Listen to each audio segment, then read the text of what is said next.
وزارت ساختمان و خواجگی منزلی و کمونالی روسیه پیشنهاد کرده است که ترتیب ورود مهاجران کاری به روسیه برای کار در ساختمان‌ها را ساده کنند. خدمات مطبوعات وزارت ساختمانی به خبرگزاری تاس گفت که این پیشنهاد در پی دریافت روزگی وزارت کارهای داخلی و مهنت روسیه و روسپاتربنادزور برای بررسی به حکومت این کشور سپرده شدند. پیشنهاد شده است که ورود کارگران ساحه ساختمانی به قلمرو روسیه را تنها به آن کارخانه‌های اجازه دهند که رعایت پوره تمام معیارهای سانیتاری و اپیدمیولوژی را کفالت می‌دهند.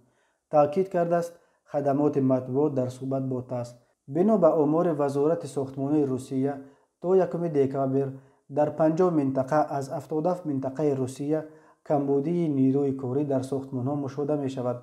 سامانه ربات в России حساب کرده است که در ساختمان‌ها در حال حاضر قریب 190,000 نیروی کافی نمی‌رسد.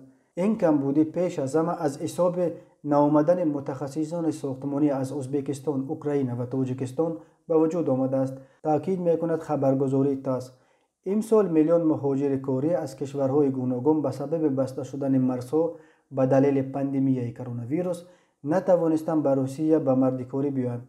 از جمله صدها هزار مهاجر کاری در تاجیکستان نیز بی‌صبرانه منتظرند که کی مرز روسیه گشوده می شود. اکثر این مهاجران در روسیه در ساحه‌های ساختمانی کار می‌کردند. در درخواست اخیر وزارت ساختمان روسیه از حکومت آن کشور از جمله آمده است که شهروندان خارجی باید 3 روز پیش از سفرشان به روسیه از تشخیص کرونا ویروس گذرند. کارخانه‌های کارفرمای آنها باید کارگران خود را در خوابگاه‌های مخصوص جابجا کنند، در اداره‌های مهاجرت ثبت کنند و با آنها رسما قرارداد ببندند. مهاجران باید برای فعالیت کاری در روسیه پتنت بگیرند. وزارت ساختمان منع ورود مهاجران کاری را یک سبب اساسی کمبودی نیروی کاری در ساختمان‌های روسیه نام می‌برد.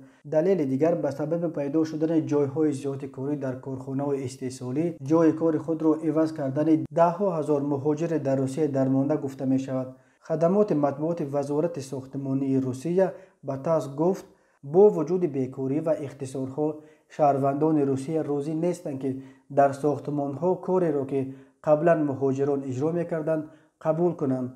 آنها جای کاری با ابروتر می‌جویند. معاون سروزیر روسیه مرات اوسنولین چندی پیش گفته بود که در دوران پاندمی کرونا ویروس معاش کارگران ساختمانی در روسیه قریب 2 برابر بالا رفت، ولی حتی این هم نتوانست مشکل کمبودی نیروی کاری در ساختمان‌ها به دلیل بسته شدن راه مهاجران را حل کند.